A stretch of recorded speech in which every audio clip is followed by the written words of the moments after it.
Three, two, one.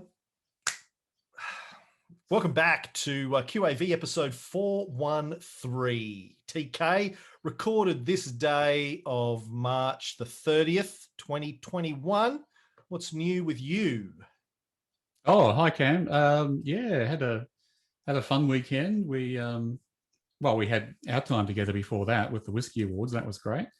I've been out shopping and bought some whiskey based on what we tasted there. So just What about did you to buy? start that. We drank all the AWAS stuff. How did you get your hands on Yeah, that? one of the AWAS is for sale on their site. Oh, yeah, actually, Nico said that. He said, "Oh, yeah, Tony's just bought some stuff." Yeah. I said, and I went to I want to buy Tony some whiskey for his birthday, and he goes, "He just beat you to it. He just bought some stuff." And I was like, "Oh shit!" Just FYI for people, your birthday is coming up in 5 days? It is April 4. Yeah, turning 29 now. I think that's right. 29. Yeah. Anyway, let's get on with this show because it's a All big right. one.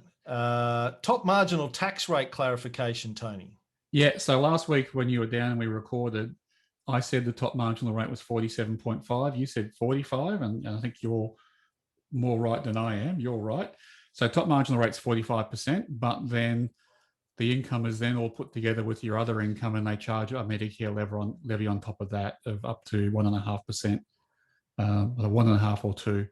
Anyway, so yeah, it's 45% CGT, but then the Medicare levy gets added to the total income. Just wanted to clarify that so people knew. Good to know. Yeah. MRC, one of the stocks in our portfolio, fired their CEO abruptly last week, and the price dropped by 25%. What's it done today? I haven't seen what it's done today yet. It was up 9% yesterday. Pulling it up. I'll have a look. What did you think about all that anyway? The firing, that was kind of scale. It's up 10.17% today. And 9% yesterday. So it's almost back to where it was. Well, halfway back to where it was. It was 36 cents on the 25th of March. It's at 32.5 cents now. So, yeah. I mean, the CEO has been embroiled in controversy for a while. He was up on assault charges, I think, in WA. Some kind of, I forget now exactly what the details are. I should be careful because these are all alleged charges at the moment. But I think they tried to repossess something from somebody, and a house. A house, was it? I was going to say he's been charged with invading the house. So he's up on a couple of charges. So again, these small companies aren't great at telling you what's going on. So there's been no announcements from the company other than the single line that they've moved on from the CEO. But, reading between the lines, you'd have to say they've had enough. Even if the guy gets off his charges, it's still a distraction for someone who's trying to run a company. Well, I'm glad we didn't sell it when it dropped down to 26 cents late last week. I'm glad I had you to talk to, because I would have panicked and sold, and you were like, it doesn't affect the company. It's just the guy, the company. It's unrelated to the company, the guy's issues. So, yeah. Yeah, because I think officially they said there was some related party transactions they weren't happy with. That was in the announcement, and they haven't said what they are yet, so it's hard to make a decision based on that. But I wouldn't have thought related party transactions would affect the running of the business. So just to explain what they are, or what in general what a related party transaction is, it means that either the CEO or someone close to them or a company they own is transacting with the company, which means it looks like he's on both sides of the deal. And that then means it's not independent and may not be in the best interest of the company, but in the best interest of the individual. So, companies quite rightly don't like that. So, but they haven't said what's involved, whether they're renting space in their offices from a building he owns, all the way down to his wife works for a PR company who's providing services. We just don't know what the related party transactions are. Well, why do you think the share price plummeted when it did, if logically it wasn't really a big deal for the company? There are other people out there like you who panicked and sold. Yeah, and if we had more balls, we should have bought on that day. Yeah, well, but I was reading just the other day in something, Tony, that the market always knows what it's doing. It's efficient market theory. A bunch of really efficient market. A lot of really, really smart, intelligent people that, Yeah. know what's Yeah, going well, that's on. right. Remember this? That's the story in The Wisdom of the Crowds when the space shuttle blew up. It took about half an hour for the stock market to work out which company was to blame, and it was the O-ring manufacturer. But it took like NASA months and months to work out what went wrong. So sometimes it works it out quickly, but yeah, it's human nature. It's the great social experiment. We saw lots of panicking in this case, which wasn't. But who knows? It could turn down again. There could be some more information coming out. But at this stage, it looks like the guy's got distractions. They've asked him to leave. There's been some kind of related party transaction, which may be the excuse.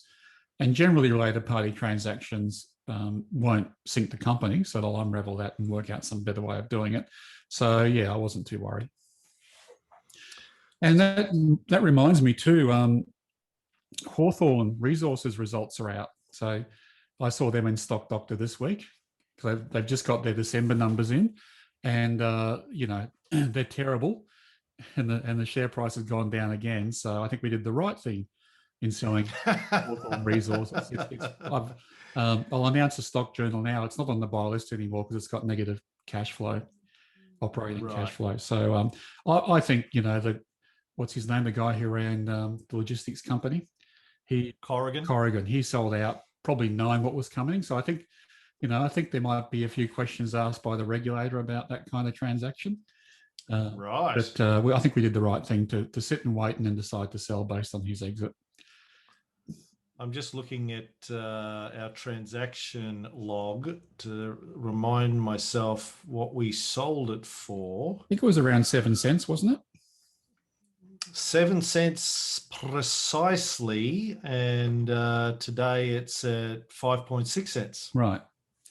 All right. So good call, TK. Opportunity profit. Speaking of results, Lincoln Indicators, our good friends, published their results. Well, they do every month, to be fair. Oh, okay. Yeah, they do it monthly. So what we're talking about here is their funds. So they have 3 funds. In fact, they have 3 funds, but you can be a retail investor or a wholesale investor. So they have some different versions. But anyway, they have a retail fund, a Star Stocks Growth Fund, a Star Income Stocks Fund, and a US fund. And every month they report their movements in underlying assets.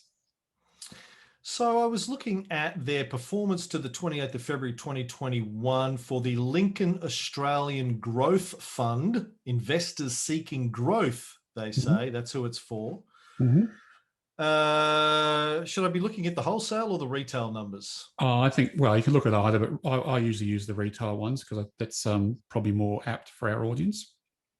So the fund return for 1 year is 7.41% versus the All Ordinaries Accumulation Index of 9.56%. The fund's return for 3 years per annum is 8.51% versus the All Ordinaries total return of 8.11%. So they did beat it there by a very small margin. The 5-year fund return, PA, is 8.96% versus the All Ordinaries 11.19%. So look at the financial year to date number. I think that's the one I sent through to you. 1.92% financial year to date versus All Ordinaries 17.69. That's a big miss, isn't it? Since inception, which is 2007, 3.83% per annum for the fund versus 4.89% for the All Ordinaries. What? The All Ordinaries Accumulation Index has only achieved 4.89% per annum since 2007. Yeah, so that's including that's the middle of the GFC. So I think that's what's causing that. No, the GFC kicked in 2008. Yeah, but if they started the fund at the high before the GFC, right, it'll look like they're underperforming. So I kind of get that one. I forgive them for that one. Right. Okay. Yeah, that was a financial year to date one that I was interested in. And I don't know where the blog post is, Cam, but I remember writing a blog post last year about how Lincoln had gone away from, they'd taken the value part of their their equation, or they're taking the value out of the equation. So they were buying quality stocks at any price, and they started to buy a lot of the high-flying internet type stocks, the growth stocks. Yeah. And putting them into their portfolio. And it's, I wrote a blog post saying I didn't think that was a good thing to do. And I think it's probably coming home to roost for them now in this kind of environment when those growth stocks are coming down a lot. So they've also reported on their Lincoln Australian Income Fund for investors seeking a reliable income and reduced equity market risk exposure. Its financial year to date is 3.08%, and its 5-year per annum is 8.64%. Yeah, to be fair, that one's all about getting dividends for people. So what's the dividend yield on that one? I don't know. It doesn't say here. Benchmark, benchmark, I don't know. Grossing. Fund distribute. That is the fund distribution yield. Sorry. Fund distribution yield is 8.64%, 3.08% for financial year to date, 8.64% 5-year per annum.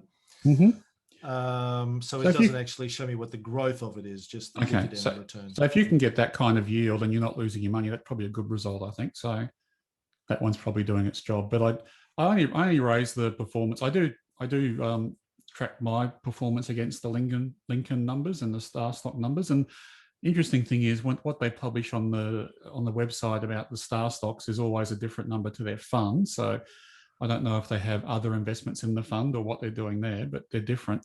And the fund is always, tracking the index, I suppose.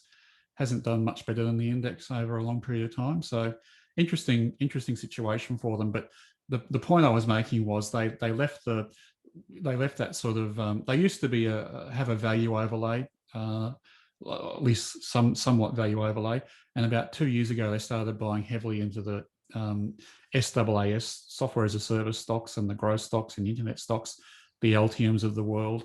And I think that's come back to bite them, as I thought it would now. But in Tim Lincoln's introduction to the report, he says the fund team remain committed to our bottom-up high-quality approach. There was I read something else from them recently which said that they were looking at tweaking their model. So maybe they're going back to more of a value approach in this situation. With the tide remaining firmly against quality, says Tim, the fund team made a number of changes to the portfolio over the period, adding diversity to the portfolio whilst disposing of a number of stocks following their removal from our Star stock universe. With the market continuing to chase low quality, the fund team has decided to reduce its downside risk from further irrational selling and bulk up its cash position. I don't think the market's gone to low quality. I wouldn't call Fortescue Metals, Commonwealth Bank, those kind of companies low quality. They're high quality. Well, Afterpay, maybe. Afterpay's come off. Afterpay in a second, yeah.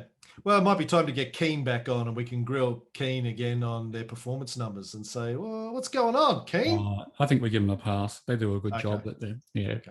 I just really wanted to highlight the fact that I think when they changed from being growth at any cost from what they used to do, I think they may have strayed from the straight and narrow, really. Anyway, it's up to them. Right. Well, ASA webinar, you and I both sat in on last week by James Holt from Perpetual Investments. I thought it was a good primer on value. It was a great webinar, I thought. Nice of him to come on and warm up the ASA webinar audience for your webinar, which you're doing when now? Middle of April. I think it's the 15th from memory. Oh, okay. So what's that? A couple of weeks away, 2 weeks away, maybe. That's right, yeah. Thank you again to Stephen Mabb for helping us set that up. Any thoughts? We've got James coming on the show. Oh, good. I've organised, I think he's coming on our show maybe in May, I think. Okay, good. Late May or something like that. What did you think of his presentation? I liked it a lot. I think the thing that stuck in my mind was he was basically saying value and growth are cyclical, and that there's a switch from one to the other, and there's a cycle to play out over the next few years where value stocks will do well. That was interesting. He's from Perpetual, I think, from memory, isn't he? Yes. Yeah. So they have a long history of value investing, and and they've been doing it tough recently. They've been running lots of ads in the financial press saying to the people who invest with them to stay the course and wait for value to come back in. So this is obviously what they're waiting for. And it just reminds me again of the sort of late 90s when people like Perpetual were saying, look, we're not performing as we have in the past, but, things will turn. And they did. And we had the dot-com crash. And then suddenly companies like Perpetual performed really well again. Well, Perpetual have been around a long time, right? Like they have 1,000 years or something. I think they came out of the Knights of Malta or something. I don't know. Been around a long time.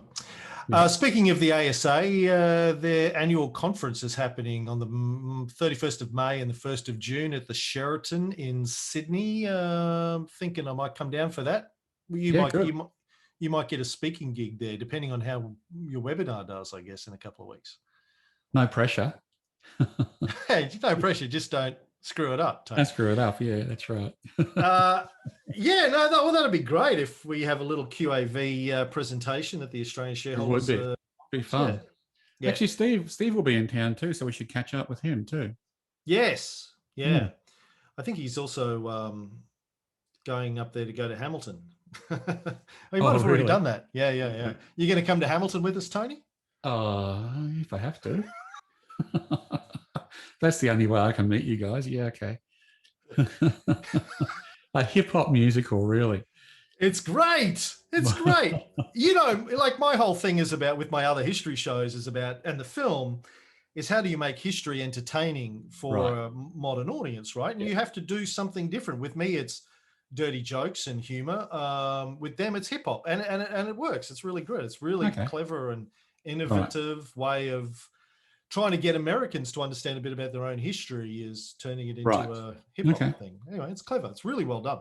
Okay. I highly recommend. Even an old fuddy-duddy like you, I think, would enjoy it, Tony. Thank you. I'll go have. I'll wait till you come down before I see it. I bought you tickets for your birthday because you beat me to the punch on the whiskey. Thank you. I'm actually going to come to your house and do a private performance of the whole thing myself. It's a visual joke for people who aren't on our live stream. What do you call it? I was throwing some signs. Is that what you call it? Yeah, gang signs. Yeah, gang signs. Yeah, right. I wanted to talk about WAAAX performance, Tony. I saw this in the Fin review this morning. I was kind of not shocked about this. There was a little chart in the Fin. Tech stocks, looking at the WAAAX tech stocks, their performance in 2020 and so far in 2021. Now, we talk about Afterpay a lot.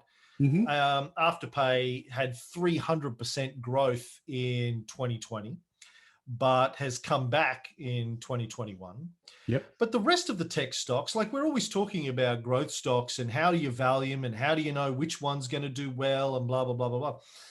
According to this, the metrics are a bit hard to see on the graph, but it looks like Appen may have had 15, 20% growth in 2020 and has come back probably 30% in 2021. Altium, another one of the WAAAX stocks, went backwards in 2020 by maybe 5% and has so far gone backwards in 2021 by about 25%. Xero had a reasonably good year in 2020. Looks like it was probably up about 80%. But a lot of our stocks did well, better, 80% or better, obviously. Yep. And it's gone backwards so far in 2021 by 20%. Afterpay, I've mentioned. WiseTech went up by about 35% in 2020. Again, okay, but not stellar. And has gone backwards in 2021 by probably 10%. And Nearmap, wasn't that Alan Kohler's? No, it was one of Alan Kohler's stocks, I think, when he came on. Okay, could Rudy, him or Rudy or somebody mentioned Nearmap on our show once upon a time. Yeah. It went backwards by 20% in 2020 and so far is down another 5 or 10% in 2021. And they're like the bet, like they're like the WAAAX stocks and Nearmap. They're like the creme de la creme of the Australian growth stock industry. And And 2020, COVID was supposed to be a boom year for tech stocks. 2019 was a boom year, another boom year. But again, okay, so if you picked Afterpay out of those 6 stocks, you did okay last year. If you picked any of the other 5, not so good. And the perennial question is, do you sell or do you buy at the moment? Yeah, right. I've got no idea because I can't put a value on them. Yeah, because Afterpay, I think, is off again, a bit, as I said, this year. So do you double down or do you pull out? Yeah, like with our stocks, is there, you look at their price to operating cash flow, are they still on the buy list, all that kind of stuff. I can decide whether I'm going to buy or sell them. But with these stocks, I don't know how you do that. Yeah. Anyway, I don't think we have to get into a value versus growth debate. Well, it's not a debate. I'm just looking at the figures. Like, okay, it wasn't. I don't hear that. Like, I hear Afterpay all the time. Oh, what a great year it's had. How great it is, yeah. I don't hear about the other 5. Maybe all those people maybe all those shareholders sold out and bought Bitcoin. We'll never know. Maybe they sold out and bought Afterpay. Maybe they all dumped those other stocks and they all weighed in on Afterpay, right? And now they've got a MasterCard credit card to go with their Afterpay app. Yeah. So I signed up for that this morning. Oh, did you? Yeah. So did you have to do a credit check? No. You just download the Afterpay app on your iPhone, and then it pops up a thing going, do you want a MasterCard? You go, yes, please. It goes, boom. You go on. Good luck. You've got a $1,500 spending limit. Go nuts. So that must be the only place in the world you can get a $1,500 credit card immediately with no credit checks at all. Well, maybe they do a background check, because I know they originally sort of were developed and spun out of Touch. And I was involved with Touch at the time. I was doing some branding design stuff for Touch. And the guys there, my friends who worked there at the time, were telling me all about this Afterpay thing they were building and what it was going to be and blah, blah, blah. They weren't the founders, but I think Nick Molnar and the other founders sort of had their offices at Touch in Sydney for a while, and they Melbourne. And, the Touch guys helped them build the back end of it, because they were doing, credit score checking or all this kind of stuff for a whole bunch of financial networks. So they may have do that in the background, but if they did that on me, I would have failed that. So right. Well, the old on one the test, is it like, people signed up, if anyone's 6-year-old kids. If anyone's a credit risk, it's me. They should not be giving me money. No one should be giving me anything. So I don't think there is much going on in the background. Maybe they're just like, you got a heartbeat? Yeah, okay. Yeah, that's just mind-boggling. How can you let people take out a credit card without any sort of due diligence on whether they're getting into trouble by taking out the credit card? Well, I don't know. I mean, I don't think it's a credit card. I assume it just goes along the same terms as Afterpay. So it's just a card that you have on your phone now, in your iPhone wallet, your Apple wallet, that plays the same way as Afterpay. You still have the same payment terms, I think. I haven't read through the details, but you'll still have to. Anyway. So what the MasterCard get out of it? I don't know. I don't know. Probably credit, probably interest. Well, they probably get some of the 10% fee. There you go. Or it's just, it just says, look, I'll show it to you. Okay, it just says Afterpay prepaid. Oh, it does have the MasterCard logo down the bottom, right? So yeah, that's it. Yeah. I don't know, man. I don't know. I did see in the Fin, though, this morning, there was a big article about Nick Molnar and what a fashion guru he is as well. And it was saying that 1 in 5 Afterpay customers are in arrears. You're really 1 in 5. Yeah. 20%. Wow. But the Australian government, ASIC and whoever else had oversight of this, decided it's not credit. Not credit. Self-regulation is all that's needed. But 1 in 5, 20% of Afterpay customers are behind in their payments. Wow. I mean, I'm just boggled by that, because, in this day and age of post-Hayne Royal Commission, financial... Which the government didn't want to have, by the way. Wasn't necessary. Industry's fine. Leave them alone. Doing a great job. Oh, self-regulation. So 20% of Afterpay's customers can't pay their bills. That's just... If they're getting away with it now, good luck to them. They won't be for long because I'm sure that's going to be a big story. Depends on how much they donate. And how many people in the government are using Afterpay to fund their lifestyle, I guess. Or have been given shares, yeah. Yeah, CVL is down 13% since we bought it, Tony. Which one? CVL. Oh, the mechanical engineering one. Okay. Yeah. I haven't kept a look on. Has it gone below its 3-point trend line? No.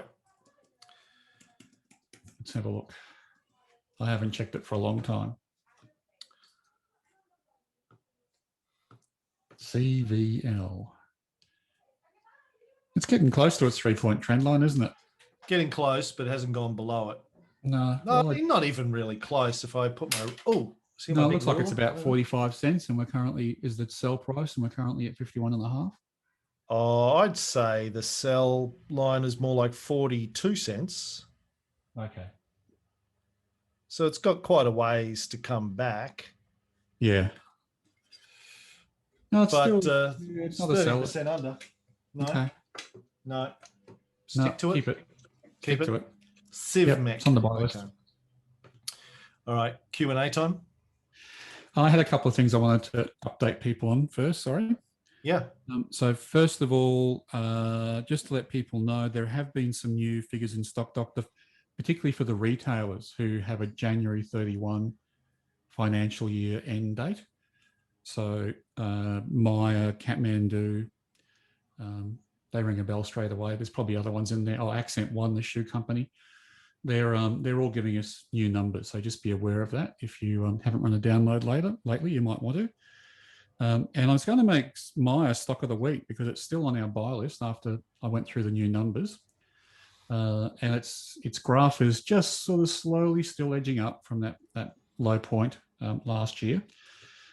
It's still, got a lot to do to fix the business, but it's scoring well on our metrics. So I'm going to leave it in there and make it stock of the week. Have a look at it, people. I'm not saying rush out and buy it. Do your own due diligence. But it's chugging away nicely. Wow. Okay.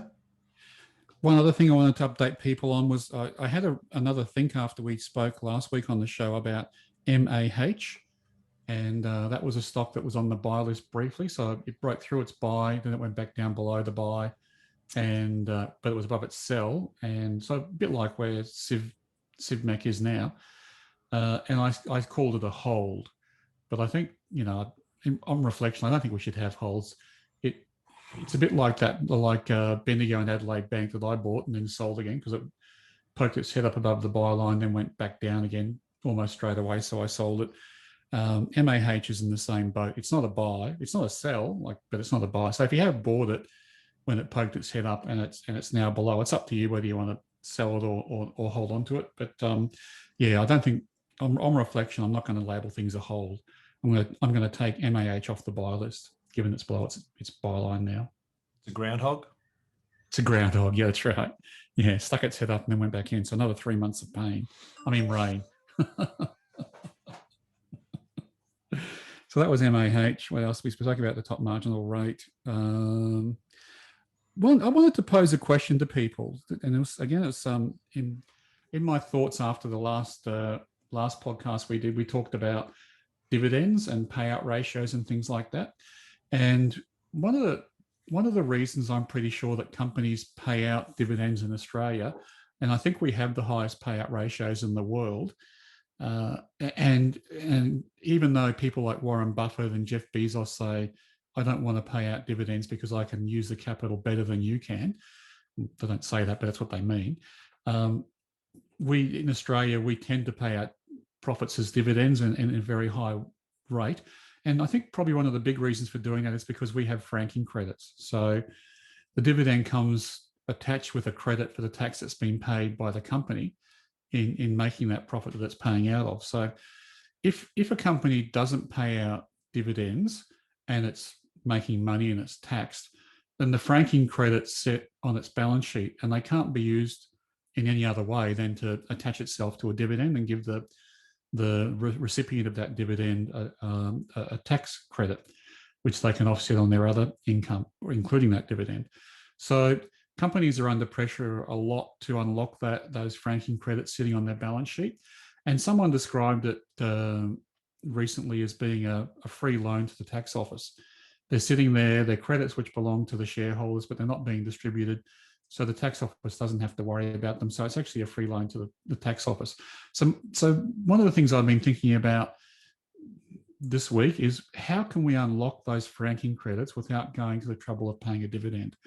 In other words, if I was running a company and it was publicly listed, how could I somehow unlock those dividends? And I'm going to pose it to our listeners and see if the hive mind can come up with a good answer. But I think if we can come up with a good answer and start posing it to some of the companies that we're invested in, that to me, that's a good result, because then the companies can pay out less in dividends and reallocate their capital more towards their growth, which might serve us better as shareholders. So there's a question for the week to people. Right. I know there's been some examples in the past where companies have done buybacks, which somehow have unlocked franking credits. So that might be an option. But I don't think anyone's cracked it yet. But if we can crack it, I think it's going to be a good boon for shareholders in Australia. You'll have to feed it back to ASA via Stephen Mabb, and we'll put pressure on boards to do it. And Stephen May. I reckon Stephen May will champion it too. Maney, yeah. Before we get into the Q&A, I just wanted to let people know who aren't on our Facebook page that we launched the Andrew Flitman version of your master checklist into the wild last week, and been getting some feedback on it. People are loving it. A few questions about some of it, but nothing major yet. So if you have any questions, if you want to test it, go to our Dropbox folder where the other checklists are, and you can download it there, the AF model.